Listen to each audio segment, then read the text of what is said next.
Just listen to this for a moment. Now, this isn't from some obscure anti-Allied leaflet. No, this is from The Economist, published on December 30th, 1944. Can you believe that? Just as victory in Europe seemed right around the corner, the great Anglo-American alliance was, well, secretly falling apart at the seams. So today, we're travelling back to 1945, but we're doing it in a very specific way. We're leaving all our hindsight at the door. We're going to experience this incredible year as it actually happened, through the eyes of journalists who were right there on the ground. And what they saw, what they wrote about, wasn't some simple story of triumph. It was a year of victory, absolutely, but one that was just riddled with profound anxiety. We've broken this down into 4 parts. First, we'll look at the deep cracks that were forming in the Allied coalition. Then, we'll witness the final violent collapse of the Third Reich. After that, we'll walk through the ruins of a defeated Germany. And finally, we'll watch as the victors try to build a new world, even as they were already starting to drift apart themselves.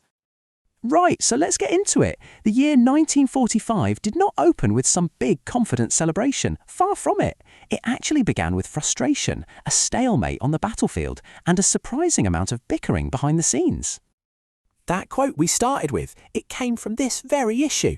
The editors said there was a need for some very plain speaking to act as a safety valve. The relationship wasn't just a bit strained, it was hitting a breaking point over what to do in Greece, in Poland, and a dozen other simmering arguments. I mean, the sheer range of complaints was just staggering. You had American critics accusing Britain of being everything at once, too tough on Russia, then too soft, of not pulling their weight in the fight while somehow also stealing a commercial advantage. And the British, well, they were just sick and tired of what they saw as American hypocrisy, coming from a country that, in their view, sat on the sidelines during the most desperate days of the war. Trust was wearing incredibly thin.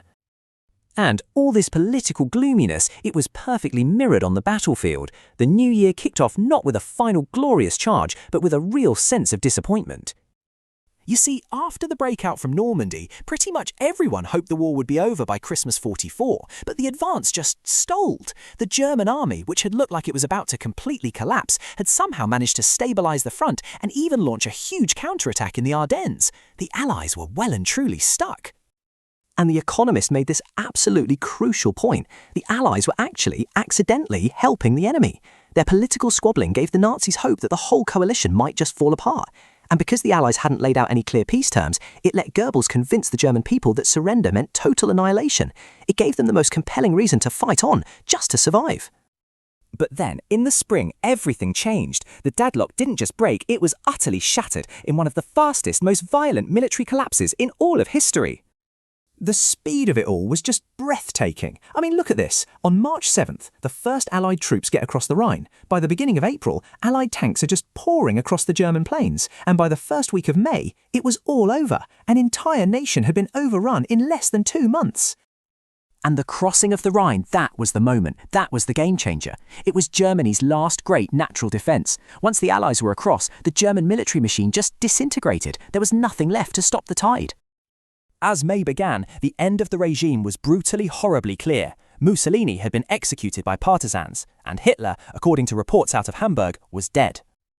And this was no heroic Wagnerian last stand. No, the Nazi leadership just dissolved in a frenzy of score-settling, suicides and desperate attempts to flee. As the magazine put it, it was a gangster's end. Total, squalid and pathetic.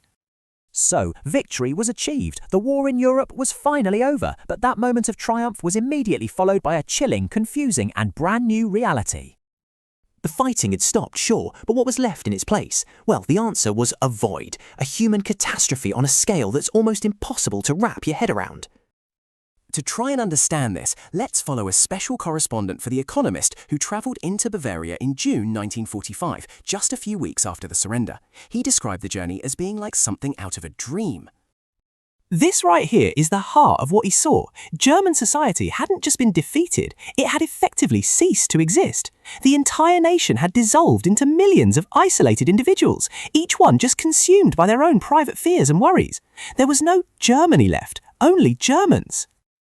Our correspondent noted 4 key things. First, that feeling of atomization we just talked about. Second, a huge psychological shift where Germans suddenly saw themselves purely as victims, conveniently forgetting their role as accomplices. Third, the roads were just a chaotic torrent of humanity, surrendered soldiers, refugees, liberated slave labourers, camp survivors, and finally, the Allied military government had banned all political activity, creating a total political vacuum.